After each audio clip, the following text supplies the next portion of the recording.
To my wife, I know you're in love with another man. And that's okay. Dear wife, I first met you when I was 19. I'm 34 now, but I still remember the moment I laid eyes on you. You know how people say, it was love at first sight? Well, I used to think it was a stupid overused cliche, but it happened to me that night. You were a Renaissance painting come to life, with your emerald green eyes, smooth, opal-like skin, and wavy blue-black hair. Your voice was like bells pealing. Your smile, radiant and glowing. I was your first kiss. I was your first boyfriend, your first love, your first everything. We dated for 2 years before you broke up with me for the first time, over some silly argument I don't even remember. We were split for a year, and then you came back into my life. We dated for nearly 3 years this time around before you broke up with me again when I was 25. You were scared by how fast our relationship was moving and wanted to be free. So I let you be free, but God, how it hurt me. We were practically engaged by that time. I was sketching out designs for a ring. I dated other women, but none of them were like you.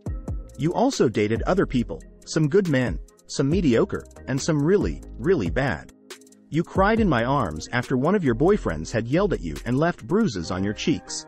But one day, less than 2 years after we had last broken up, you told me you were engaged to one of the good ones.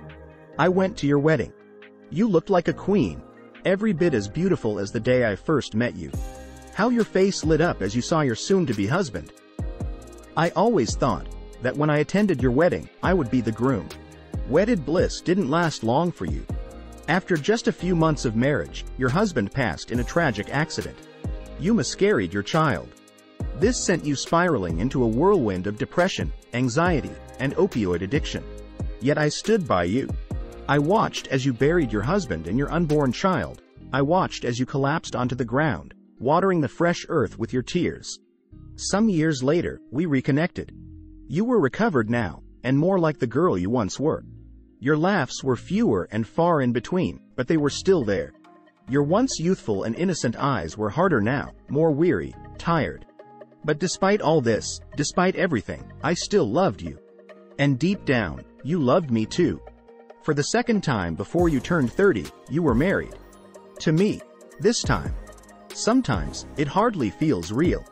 I wake up in the middle of the night and hear you breathing beside me, and a wave of pure joy washes over me when I realize that it's you.